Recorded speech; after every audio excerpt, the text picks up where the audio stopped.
પુસ્તક એટલે વેદ તરફ, ધર્મ તરફ એનું મન જાય. આપણા શાસ્ત્રોમાં શું લખેલું છે, સમજણ વગરનું જીવન નકામું છે. સૌથી પહેલા તમારી અંદર તમારા બાળકને સારું ઉત્તમ પ્રકારનું સંતાન બનાવવું હોય તો માતા પિતાએ ઉત્તમ માતા પિતા બનવું પડશે. તો જ આપણું બાળક કેવું બને? સારું. આપણી તકલીફ એ છે કે આપણે મોબાઈલ છોડવો નથી અને આપણા બાળક પાસે આશા રાખવી છે કે એ મોબાઈલનો ઉપયોગ ન કરે. આપણે ભગવદ ગીતા, આપણે શ્રીમદ ભાગવત, રામાયણ, વેદો, ઉપનિષદો, ધર્મની પુસ્તકો વાંચવી નથી, પણ આપણો બાળક શ્રવણ જેવો બનવો જોઈએ. તો આની માટે સ્વયંથી શરૂ કરવું પડશે. તો એટલા માટે પુસ્તક છે જેની અંદર જ્ઞાન છે. ત્યારબાદ બીજું વસ્તુ છે જે કટાર છે, જે આપણી ક્ષત્રિયતા છે, મતલબ કે બહાદુરીતા. બાળકની અંદર માત્ર જ્ઞાન ન હોવું જોઈએ, એ ક્યારેક જરૂર પડે તો કેવો હોવો જોઈએ? ધર્મનું રક્ષણ કરવા માટે અહિંસા પરમો ધર્મ છે, પણ નિયમ પણ એવું કીધું છે કે ધર્મ બચાવવા માટે બીજાને હળી પણ ન થાય. બરાબર? ધર્મો રક્ષતિ ધર્મ. પછી ત્રીજો આપી છે કે જ્યારે જ્ઞાન આવે, સમજણ આવે તો એ જ્ઞાનનો આપણે બીજાને મદદ કરી શકીએ.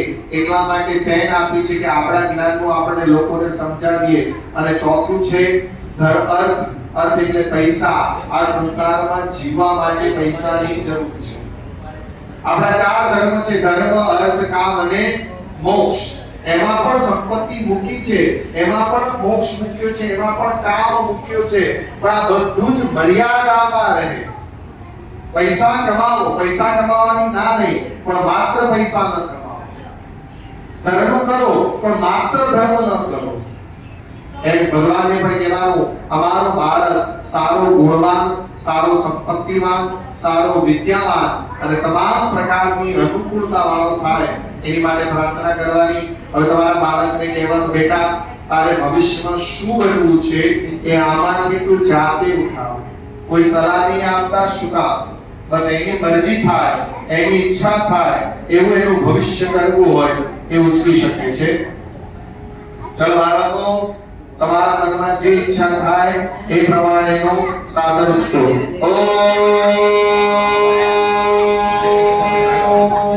નમસ્કાર નિવેદયામિ. આમાં લઈ લો, જે પણ લેવું યાદ કરાવી લો. આપ શું કરશો?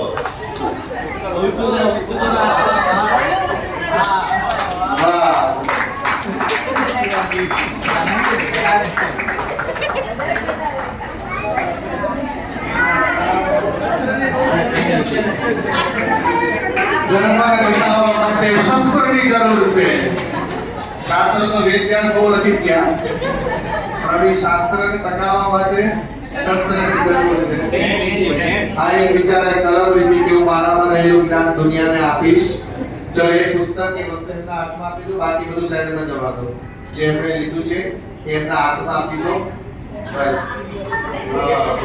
આખી થાળી બાકી બધી સાઈડમાં મૂકી દો. બસ તો થોડા સાઈડમાં મૂકી દો. બસ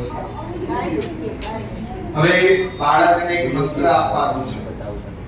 માતા પિતા અથવા તમારા ઘરેથી આવેલા કોઈ વડીલ હોય, કોઈ બુઝુર્ગ અથવા કોઈ સજ્જન, બરાબર, એના જમણા કાન બાજુ જવાનું અને બહુ નાનો મંત્ર કે એ મંત્ર એ ભવિષ્યમાં અત્યારે બોલી શકે.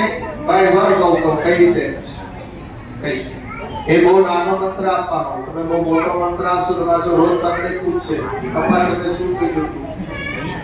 મંત્ર રીમ આપી શકાશે, ઓમ આપી શકાશે, ઓમ નમઃ શિવાય